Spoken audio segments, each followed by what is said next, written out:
Tous, alors aujourd'hui je suis là pour vous faire un petit crash test de la marque Yves Rocher, qui je pense est une marque qu'on a toutes connue quand on a commencé à se maquiller, quand on utilisait les produits de nos mamans. Donc ce que j'ai fait, c'est que je suis allée en boutique en fin de semaine dernière pendant les soldes et j'ai acheté donc de quoi me faire tout le visage. Donc tout est dans ce petit tote bag. Je vous le dis tout de suite, je n'ai plus vraiment les prix en tête. Je vous mettrai tous les liens des produits en barre d'infos. Sachez juste que j'ai tout eu à moins 50% puisque c'est comme ça qu'Yves Rocher fonctionne pendant les soldes. Je vais pas blablater plus longtemps et on va commencer tout de suite. Donc je vais utiliser mon petit miroir. Alors je vous dis tout de suite, je suis toute seule pour filmer, j'ai personne pour vérifier. Donc parfois le miroir va peut-être cacher mon visage et j'en suis désolée. Je suis également désolée si vous entendez un peu de bruit de dehors, mais je filme fenêtre ouverte pour avoir le maximum de lumière en fait, parce que vu que j'ai réussi à perdre une partie de mon trépied, je filme sur une pile de bouquins et du coup ça limite un petit peu les possibilités. Bref, voilà, on y va tout de suite et donc on va commencer avec le teint. Donc pour le teint j'ai pris le fond de teint Pure Light, donc qui est un fond de teint lumière aérien, extrait de riz booster d'oxygénation de la peau, texture seconde peau. C'est un fond de teint qui n'est pas réputé comme étant très couvrant et qui est censé être très lumineux, donc c'est exactement le type de fond de teint que j'aime à la base. Une des premières choses qui me plaît sur le fond de teint, le packaging est très classique et voilà, enfin le packaging, il n'y a vraiment pas beaucoup de raison de s'attarder dessus, si ce n'est qu'il y a, comme sur certains fonds de teint MAC, un verrou sur la pompe, ce qui est quand même hyper pratique. Parce que moi je sais que même que les fonds de teint que j'ai tendance à assez facilement perdre le capuchon et du coup j'apprécie pas mal qu'il y ait un verrou sur la pompe et que dans une trousse de maquillage ça ne risque rien.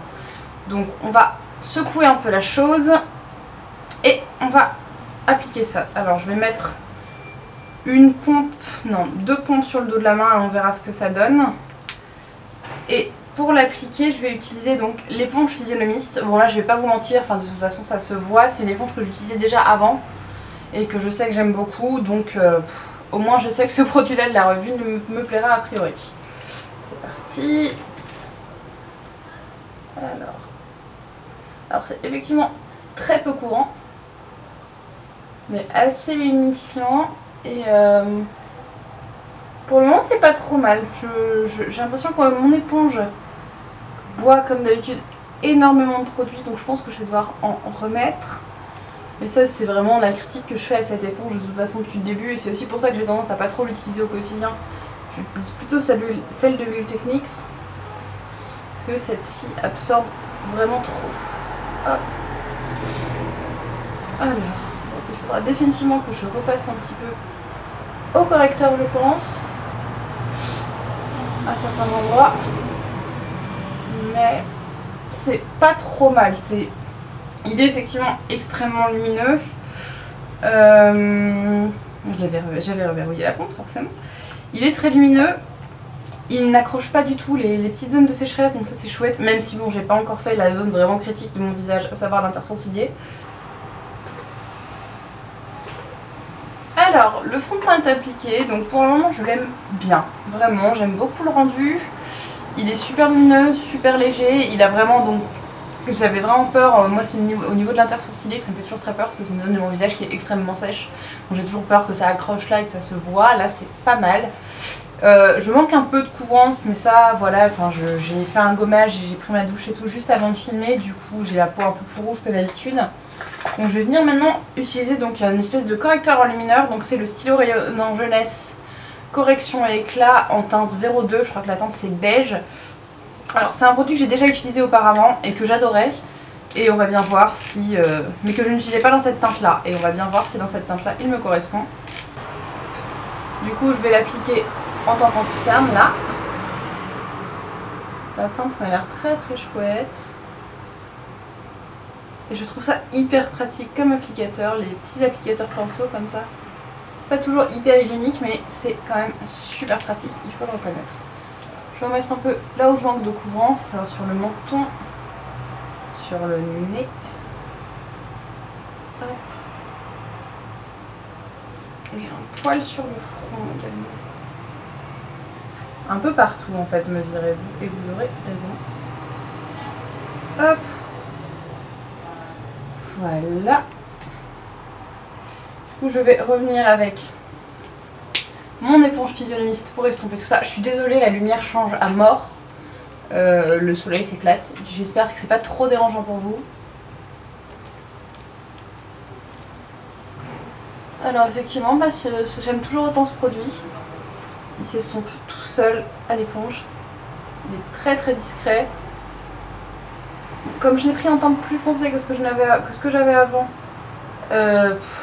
il n'est plus très illuminateur, j'ai envie de vous dire, mais il corrige de façon très très discrète. Et il me plaît pas mal. Hop. Et j'avoue, en fait, hyper bluffée du résultat. Je m'attendais pas du tout à apprécier ces produits-là parce que les produits de maquillage de chez Yves Rocher ont quand même assez mauvaise réputation en règle générale. Enfin, cela dit, voilà, maintenant on va aussi voir comment ça tient dans la journée. Sachant que généralement la tenue du fond de teint sur moi c'est pas trop un problème parce que j'ai une peau normale tirant un peu sur le sec et très déshydratée. Et généralement du coup c'est pas une peau grasse, j'ai pas du tout une peau grasse à problème qui a tendance à faire filer le fond de teint, donc on verra bien ce que ça donne. Bon, cela dit, je vais quand même poudrer un peu la chose. Et pour ça je vais utiliser donc la... Comment elle s'appelle? La poudre libre tout simplement, ils ne se sont pas trop pris la tête. Donc c'est une poudre qui est transparente, que je trouve légèrement rosée, mais qui a priori est transparente. Oups. Je vais en verser un petit peu dans le couvercle. Hop. Et appliquer ça avec un gros pinceau de poudre. Oui, je ne me suis pas tenue par contre pour les pinceaux, je ne suis pas allée les prendre chez Rocher tout simplement parce que j'ai tout acheté moi-même et que je n'avais pas vraiment le budget de refaire en plus un stock de pinceaux. Donc je vais utiliser tous mes pinceaux. J'en ai cité une très grande partie dans mon article sur mes pinceaux préférés, donc je vous le linkerai en barre d'infos et je vous laisserai aller voir ça si vous ne l'avez pas encore vu. Hop, voilà. Et je vais donc poudrer mon visage comme ça. Celle-là me plaît bien, elle est vraiment fine, on la voit pas. Elle est pas hyper matifiante, mais c'est pas non plus une de ses promesses. Sa promesse c'est d'être plus unifiante que matifiante, ce qui m'arrange bien parce que j'ai pas tant que ça besoin de matifier. Et que de toute façon j'aime beaucoup moi cet effet un peu glowy. Non, le teint me plaît beaucoup là, c'est vraiment joli. C'est vraiment très très joli, je suis vraiment satisfaite. J'ai trouvé ni bronzer ni highlighter qui me faisait vraiment envie par contre, donc ça va beaucoup me manquer. Je vais quand même résister à la tentation de mettre du bronzer et je vais passer directement au blush. Donc le blush c'est leur blush naturel voile de couleur bonne mine nanana. Donc je l'ai pris en teint mat rosé qui est pour moi en fait un espèce d'abricot qui a l'air un petit peu irisé mais à mon avis le rendu sur la peau va être satiné voire complètement mat. Donc je vais appliquer ça avec mon blush brush de chez Real Techniques et on va bien voir. Dans mes souvenirs leurs blushs sont pas hyper pigmentés mais peut-être que ça a changé.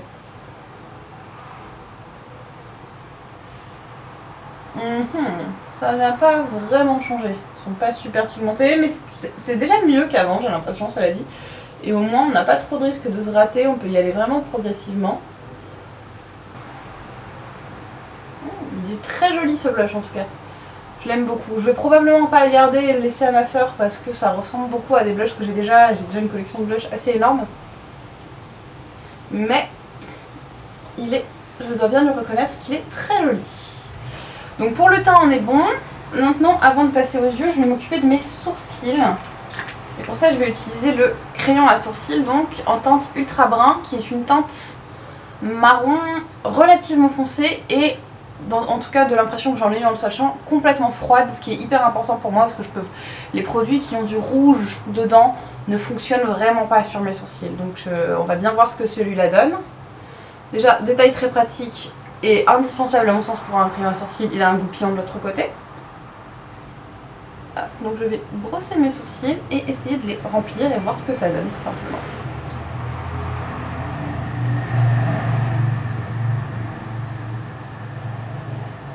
Alors, là il est parfaitement taillé donc forcément ça aide. Je viens de dépasser un peu. La teinte est un poil plus chaude que ce à quoi je m'attendais, mais je pense que ça va marcher quand même. Alors ce sourcil moi a une très bonne tête pour moi. La couleur est super chouette, je trouve que mon rendu sourcil est quand même hyper naturel. Enfin je suis vraiment convaincue pour le moment. Je m'attendais pas à être aussi fan de tous les produits que je suis en train d'essayer. Je suis vraiment ravie, ça me fait vraiment plaisir. Hop. Et pareil, ils ont pensé à faire des embouts de la même taille pour les deux bouts, des bouchons de la même taille pour les deux bouts. Ça n'a l'air de rien comme ça, mais le moment où on se trouve de bouchons et où du coup on explose la mine de notre crayon, nous est tout arrivé et c'est hyper chiant. Voilà. Donc ensuite on va passer aux yeux. Alors j'ai pas énormément de produits pour les yeux, je dois bien l'avouer. J'ai une base à paupières pour commencer et là j'avoue que c'est le moment où ça commence à se gâter et où ça commence à me faire vraiment peur. Parce que moi en fait rien ne tient sur mes paupières, genre jamais, vraiment rien ne tient sur mes paupières. Et du coup j'ai vraiment peur que cette base ne fonctionne pas pour moi. Et ça m'embête parce que j'ai vraiment des trucs à faire aujourd'hui, j'ai prévu de faire pas mal de choses. Et ça va pas aller si mon maquillage ressemble à rien, je reste pas juste chez moi quoi. Donc ça me fait vraiment peur, mais on va y croire. Alors, donc je vais remettre un petit peu sur le bout de mon doigt. Elle m'a l'air... Vraiment j'ai du mal hein, généralement avec les bases dans ce format là, parce que je trouve qu'elles ont l'air très grasses souvent. Et comme justement le délire c'est de matifier la paupière, je vois pas trop comment ça peut fonctionner. Mais bon. Alors je vais la tapoter plutôt que l'étaler, parce que moi ça marche quand même beaucoup mieux sur moi quand je tapote une base. En tout cas elle est hyper unifiante, ce qui est très appréciable. Parce que moi j'ai les paupières quand même relativement rouges. Voilà, ça ira. Et ensuite du coup, on va passer au fard à paupières. Et donc j'ai choisi un fard seulement. Je les ai swatchés en boutique et franchement j'ai été hyper impressionnée par leur pigmentation. Donc là j'ai pris le fard cuivre qui est juste sublime. J'ai l'impression que tous mes pinceaux sont dégueux, ça me met un peu mal à l'aise mais c'est pas grave. Non, celui-là est propre. Donc je vais utiliser le Base Shadow Brush de chez Real Techniques pour appliquer, donc pour le balayer un peu sur toute la paupière mobile. Hop, hop, on va tapoter parce que les fards irisés c'est souvent un peu chuteux. Il est moins impressionnant sur la paupière. Vraiment, il doit bien avouer qu'il est moins impressionnant sur la paupière qu'en vrai.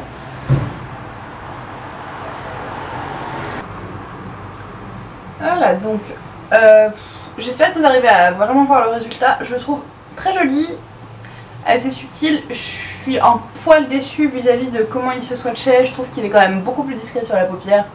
Mais bon, il reste très très joli. Et ensuite, je vais appliquer donc un crayon noir. Donc je vais l'appliquer en pseudo liner que je vais essayer de smudger après parce que c'est quelque chose que j'aime beaucoup faire au quotidien. Il faut juste que je retrouve un pinceau biseauté pour smudger. Voilà, hop.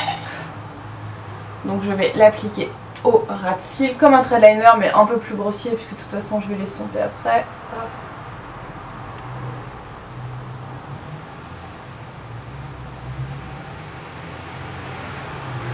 Et c'est pareil les crayons. Et c'est pareil pour les crayons, il n'y a pas grand chose qui tient sur moi en règle générale, donc c'est aussi le moment qui me fait un petit peu peur.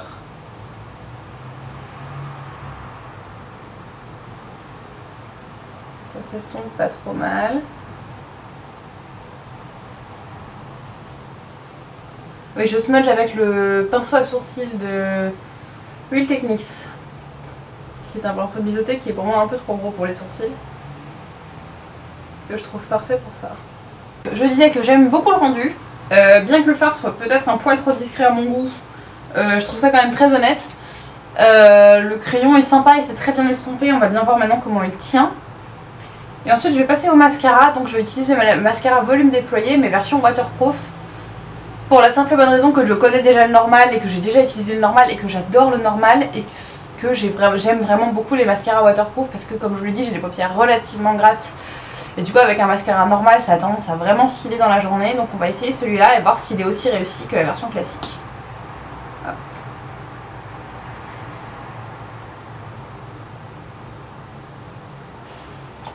Sachant que de toute façon celui-là est bien évidemment parfaitement neuf. Et que j'aime toujours moins les mascaras neufs parce que la pâte n'a pas eu le temps de sécher. Généralement c'est toujours plus facile à manier quand ils ont commencé à sécher un poil. Alors la première couche ne donne pas grand chose. Mais de toute façon c'est ça aussi avec avec les cils en général, c'est que c'est quelque chose qu'il faut vraiment travailler pour arriver au résultat désiré. Alors il n'est pas aussi fou que dans mes souvenirs, mais c'est pas mal. C'est pas trop mal, ça m'a juste demandé beaucoup trop de boulot à mon goût. Parce que clairement tous les matins j'ai pas le temps de passer autant de temps sur mes cils. Mais là le rendu est pas trop mal. Donc je vais terminer par la bouche. La bouche, j'avoue que je le sentais pas trop pour la simple raison que moi je porte à peu près au quotidien toujours du rouge et du rouge très mat. Et Yves Rocher, les fini mat, c'est quand même pas trop leur délire a priori. Du coup, je suis allée dans la gamme Grand Rouge, la gamme avec le packaging doré un peu rose gold d'ailleurs, comme ça. J'ai pris donc la teinte rouge vif, qui est un rouge orangé qui a l'air très joli, et le soleil revient. Et je vais l'appliquer et on va bien voir ce que ça donne. J'utilise jamais de crayon à lèvres, donc je vais pas m'embêter à en utiliser un juste aujourd'hui.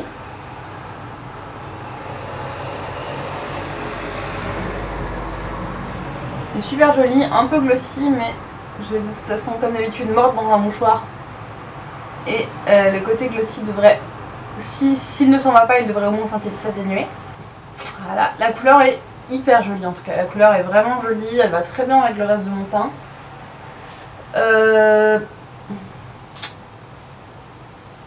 Mon fond de teint a quand même un peu marqué mon front, mais rien de trop grave à mon goût. Je vais aller chercher un mouchoir, le mordre et ensuite je reviens. Ok, donc un mouchoir plus tard, le rendu est quasiment mat. La couleur s'est un petit peu atténuée, mais ça reste à mon sens tout à fait correct. Donc maintenant ce qu'on va vraiment voir c'est la tenue.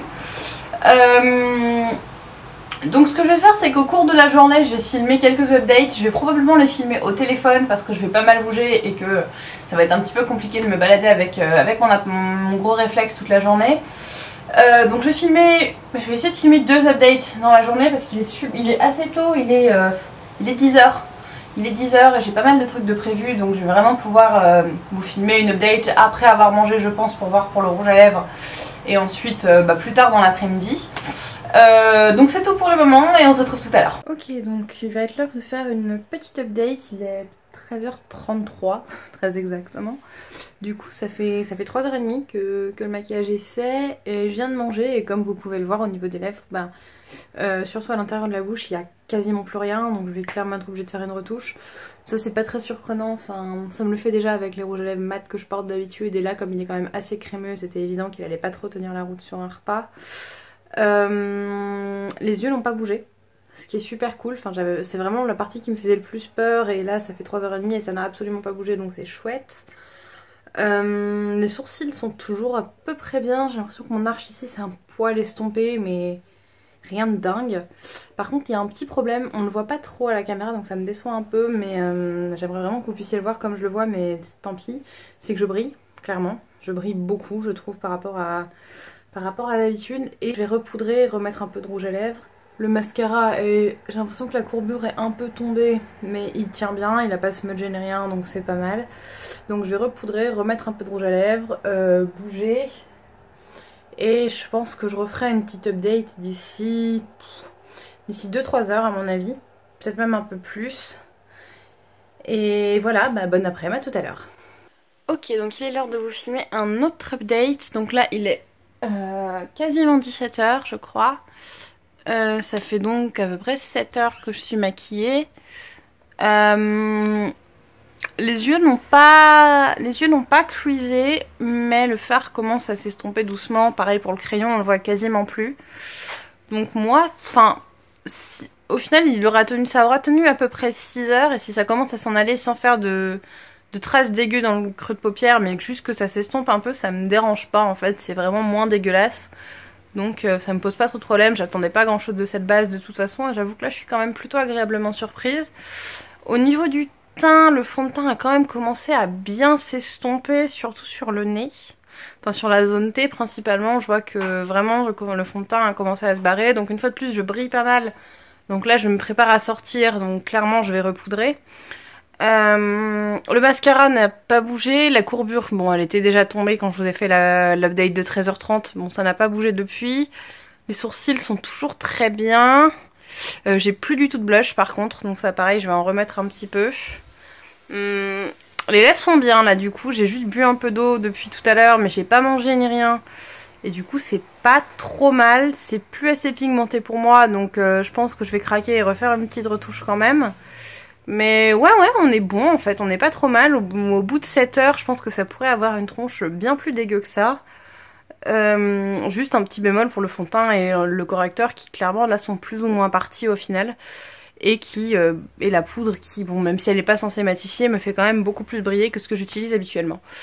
Donc c'est tout pour maintenant, on se refera une dernière update quand je vais rentrer, donc je pense qu'il sera environ 23h, 22-23h. J'aurai le produit sur le visage pendant plus de 12 heures et du coup je pense qu'on pourra avoir un bon avis sur la question à ce moment-là. A tout à l'heure. Là on va se retrouver pour le dernier update. Il est 23h19, donc ça fait 13 heures que je porte les produits brochés sur le visage. Comme vous avez pu le voir au niveau des différentes updates que j'ai faites dans la journée, les grosses critiques que j'ai eu à faire, c'était principalement le teint et les lèvres, forcément, puisqu'à chaque fois que je mangeais ou je buvais ou quoi que ce soit, les lèvres ça s'en allait complètement. Le fond de teint s'est pas mal estompé au cours de la journée, genre là j'ai l'impression d'avoir vraiment plus rien. Pareil pour l'anti-cerne, pareil pour la poudre, donc jusque là rien de nouveau. Les sourcils ont très bien tenu, je suis hyper satisfaite de ce produit là et je pense que vraiment je vais continuer à l'utiliser. Les fards à paupières, donc je vous disais dans ma dernière update que ça avait commencé à s'estomper mais que ça ne creasait pas. Là par contre, je sais pas si vous pouvez le voir, je vais fermer les yeux pour vous montrer, je sais vraiment pas si vous pouvez le voir, mais ça a vraiment commencé à creaser là. Et en même temps ça fait, voilà, ça fait 13 heures que je suis maquillée, donc et ça a creasé je pense ça a dû commencer à creaser il y a 2-3 heures, donc si ça commence à creaser au bout de 10 heures, je trouve ça quand même relativement correct. Quoi d'autre? Le mascara est pas dingue, il a pas smudgé, il a pas transféré sur le dessous de mes paupières ou quoi que ce soit, donc c'est déjà très très bien. Après en termes que ce soit en termes de courbure ou de volume ou quoi que ce soit, il est quand même pas fou. Globalement c'est des premières impressions un peu mitigées parce que si j'ai beaucoup aimé le rendu une fois que j'ai eu terminé de l'appliquer, j'avoue que le fini n'a pas du tout tenu la route en fait. Du coup tant pis, je continuerai à utiliser certains produits et sinon j'espère que pour les autres ça vous aura évité quelques achats inutiles. N'hésitez pas à me suivre donc sur le blog, sur Twitter, sur Instagram et sur Snapchat, tous les liens seront en barre d'infos, ainsi que tous les liens des produits que j'ai testés dans cette vidéo. J'espère que cette vidéo vous a plu, je vous fais de gros bisous, à bientôt pour une prochaine vidéo.